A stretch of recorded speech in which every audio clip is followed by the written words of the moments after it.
Hello everyone, good greetings to all, and first of all, welcome you all in the Desana classes. From this class, we are going to start vocabulary session at the persistence of students. We are going to start it. So let's get started. First one is seize और seize. जो पहला जो हमारा word है वो है seize और second word है सीज। दोनों का मतलब एक होता है और प्रोनाउंसिएशन भी लगभग एक जैसा है, उच्चारण। ठीक है, उच्चारण भी लगभग सेम है। ठीक है, सीज का मतलब क्या होता है? किसी चीज़ को सील कर देना, या फिर हम बोलते हैं कि वहाँ पर गलत काम हुआ तो वहाँ पर ताले लग गए, मतलब उनके काम को बंद कर दिया गया। ठीक है, तो दोनों का मतलब सेम होता है लेकिन कंडीशन अलग है। जो फर्स्ट हमारा सीज है उसका मतलब होता है किसी चीज़ को परमानेंटली सीज कर देना, यानी सील कर देना। ठीक है, जैसे कि India seize the China made production, यानी कि इंडिया ने चाइना मेड प्रोडक्शन को सील कर दिया। इंडिया का कहना है कि स्वदेशी अपनाओ, चाइना को हटाओ। तो India seized the China made production. Clear? तो सीज एक मेन वर्ब है, यानी कि एक्शन फॉर्म है, जिसका मतलब होता है टू स्टॉप समथिंग और होल्ड ऑन, यानी कि किसी चीज़ को बंद करना या फिर सील करना। ठीक है, और सेकंड का मतलब भी होता है सील करना, लेकिन उस चीज़ को कुछ समय के लिए होल्ड ऑन कर देना, जो कि हमारे इंडिया में होता रहता है कि अगर कोई गंभीर माहौल है तो सरकार क्या करती है, इंटरनेट को बंद करवा देती है ताकि किसी पर्टिकुलर टॉपिक को ज़्यादा से ज़्यादा सोशल मीडिया पर शेयर नहीं किया जाए। ठीक है, तो टेम्परेरी सॉल्यूशन के लिए किसी चीज़ को सीज करना मतलब कि CEASE, इस चीज़ का इस्तेमाल करते हैं। सेंटेंस देखिए, internet was seized owing to SI exam. SI exam के कारण इंटरनेट को सीज यानी कि बंद कर दिया गया। पेपर लीक होने के चांसेस होते हैं, तो सरकार क्या करती है, इंटरनेट को क्या करती है, स्टॉप कर देती है। तो दोनों सीज का मतलब आपको समझ में आया होगा कि फर्स्ट जो सीज है वो किसी चीज़ को परमानेंटली होल्ड ऑन कर रहा है, और सेकंड वन इज़ कुछ समय के लिए सीज करना। ठीक है, सो नेक्स्ट वर्ड हम देखते हैं, फॉन्डल या फिर केरेस। केरेस और फॉन्डल दोनों का मतलब होता है लाड प्यार करना, तो इनका उपयोग आप कर सकते हो। केयर का मतलब हमें पता ही है, ध्यान रखना, और केयरेस का मतलब हो गया लाड प्यार करना। ठीक है, और फॉन्ड यानी भी किसी चीज़ को हम ज़्यादातर प्यार करते हैं, यानी कि फॉन्ड इसका मतलब होता है किसी चीज़ के हम शौकीन होते हैं। Fond of T, fond of T का मतलब क्या हो गया, चाय के शौकीन। उसी प्रकार से फॉन्ड से जो मीनिंग बनती है फॉन्डल, जिसका मतलब होता है लाड प्यार करना। ठीक है, to take care of someone. ठीक है, सेंटेंस देखिए, my grandmother use to fondle me, यानी कि मेरी दादी मुझे प्यार किया करती थी, लाड प्यार किया करती थी। ठीक है, उसी प्रकार से सेकंड सेंटेंस सेम ही है, my grandmother use to caress me. ठीक है, दोनों का मतलब सेम ही होता है, लाड प्यार करना। तो चीज़ें आप कनेक्ट करें कि किस प्रकार से हम उसको कनेक्ट कर पा रहे हैं। तो यहाँ पर फॉन्ड के साथ साथ हमें पता ये चल गया कि फॉन्ड का मतलब होता है शौकीन। ठीक है, और केयर से बना है केरेस। ठीक है, नेक्स्ट वर्ड हम देखते हैं, boast and versus break. Boast और ब्रेक दोनों का मतलब होता है डिंगे मारना। ठीक है, यानी कि बातें फेंकना। बोस्ट यानी कि डिंगे मारना, लेकिन ये होता है सेल्फ के लिए, यानी कि अपनी ही तारीफ करना, अपने ही बारे में बातें फेंकना।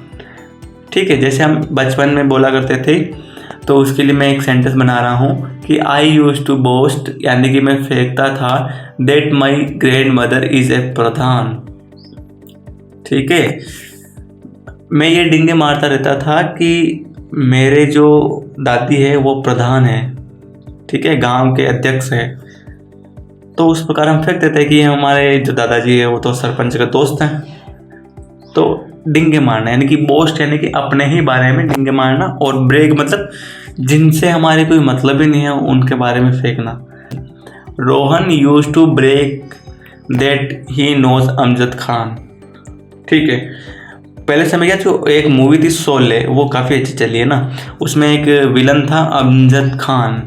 ठीक है, अमजद खान था, तो रोहन मुझे बोला करता था कि अमजद खान को मैं जानता हूँ। ठीक है, तो वो ब्रेक कर रहा था, क्या डिंगे मार रहा था। ठीक है, तो बोस्ट और ब्रेक दोनों का मतलब होता है डिंगे मारना, लेकिन दोनों कहाँ यूज़ हो रहे हैं वो आपको पता करना है। ठीक है, नेक्स्ट वर्ड है स्कोल्ड, रिब्यूक या फिर चाइड। तीनों का मतलब होता है डांटना।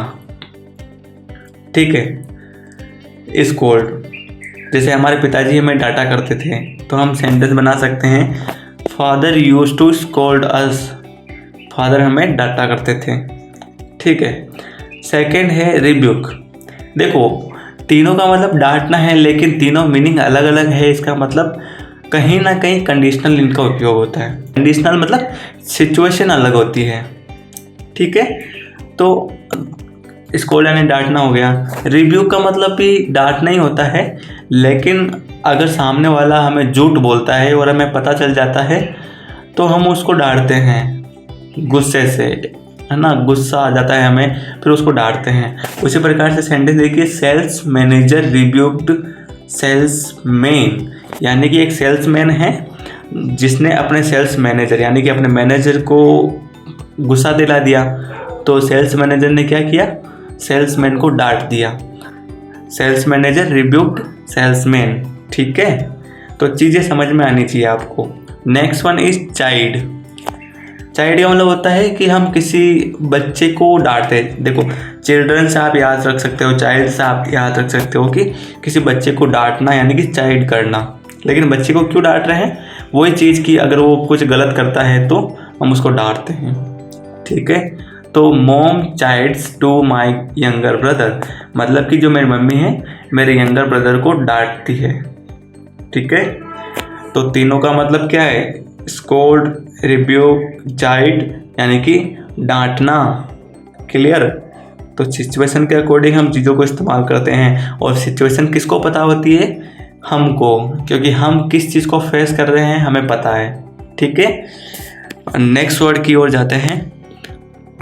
नेक्स्ट वर्ड है पैरोटाइज या फिर मगप।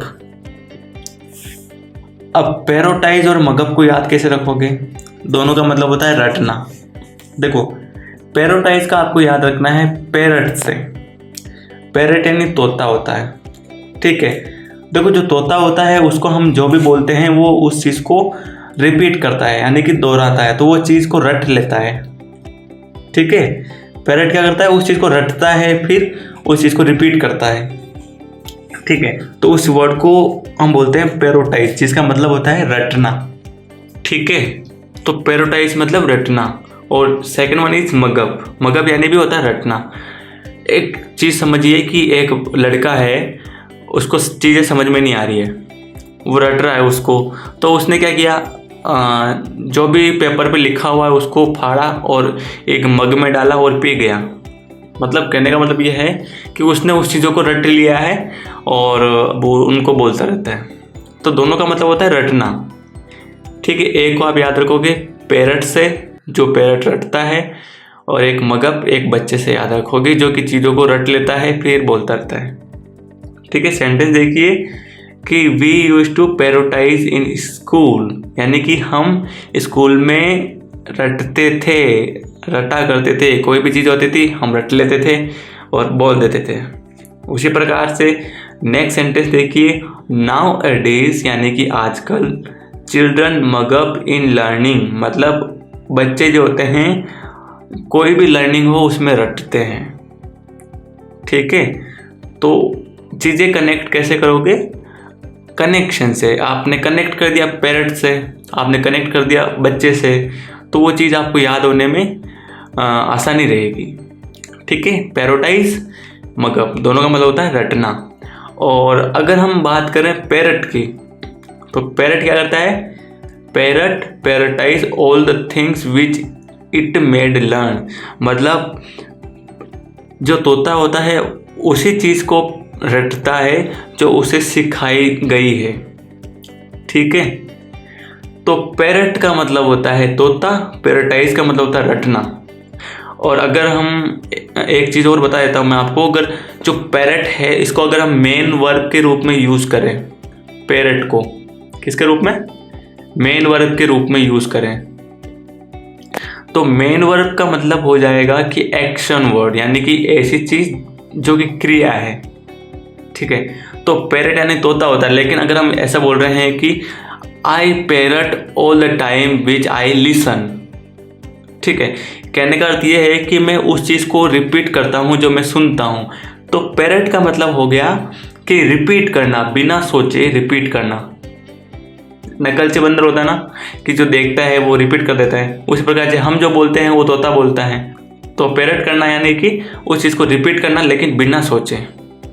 आपने कुछ बोला, मैंने उसी चीज़ को वापस बोल दिया। आपने बोला नमस्ते, मैंने वापस बोल दिया नमस्ते, बिना सोचे। ठीक है, तो पैरट यानी क्या होता है, किसी चीज़ को रिपीट करना। सो आज के लेसन में हमने जो सीखा है वो वोकैबुलरीज काफ़ी कनेक्टिंग है और उसको हम डेली लाइफ में यूज़ भी करते हैं, लेकिन हमें वर्ड्स पता नहीं होते हैं कि हम क्या बोलें। So guys, today's lesson has been done fantastically. आज के इस लेसन में 5 ऐसे पेयर सीखे हैं जिनके मीनिंग एक हैं लेकिन कंडीशनली यूज़ होते हैं।